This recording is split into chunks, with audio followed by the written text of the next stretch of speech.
ఈ అర్మర్‌లు చూసి నిజంగా షాకయిపోయాను. ఎందుకంటే మనతో తెచ్చుకున్న సామాన్లు ఏవైతే ఉన్నాయో అయి పెట్టుకోవడానికి అనుకున్నాను.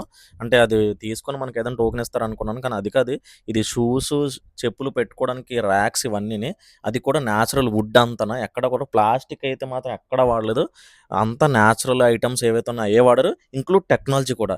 సో, మంచి టెక్నాలజీ ఎంత అప్‌గ్రేడెడ్ టెక్నాలజీ వాడారో అది మీకు చెప్తాను తర్వాత నెక్స్ట్ వీడియోలోని. ఈ టెంపుల్‌లో ఏదైతే ఉందో డొనేషన్ కూడా చేసుకోవచ్చు. అది ఇక్కడ ధరమ్స్‌తోని. మనకి చేయాలనిపిస్తే చేయొచ్చు. అందులో అయితే ఎటువంటి ప్రాబ్లమ్ లేదు. దేవుడికిచ్చేదే కదా! సో, షాపింగ్ కూడా ఉంటాయన్నమాట. ఎందుకంటే దేవుడికి సంబంధించిన బొమ్మలు కానీ, తర్వాత బట్టలు, టీ షర్ట్‌లు ఇటువంటివన్నీ ఉన్నాయి. లేడీస్‌వి, జెంట్స్‌వి అన్నీ కూడా దొరుకుతాయి ఇక్కడ. ఎటువంటి దొరకందంటే ఏం లేదు. అది టెంపుల్‌కి ఏదైతే సంబంధించిందో అవే దొరుకుతాయి. మిగతా బయటవైతే ఏం దొరకవు. తర్వాత ఫుడ్ కోర్ట్ కూడా ఉంది. అదైతే నేను వీడియో అయితే ఏం చేయలేదు. సో, మీరు చూస్తున్న ఇదంతా కూడా నేచురలే. ఏది కూడా ప్లాస్టిక్ అయితే ఎక్కడ యూజ్ చేయలేదు. ప్రతీదీ కూడా నేచురల్ ఐటెమ్ ఏదైతే ఉందో రాయి కానీ అన్నీ కూడా నేచురల్‌దే. మీకిక్కడ వాటర్ కోసం సెపరేట్‌గా చెప్పాలి. ఎందుకంటే ఇక్కడ మనం చూసే సింపుల్ వాడేసే యూజ్ చేసే వాటర్ కాదిది.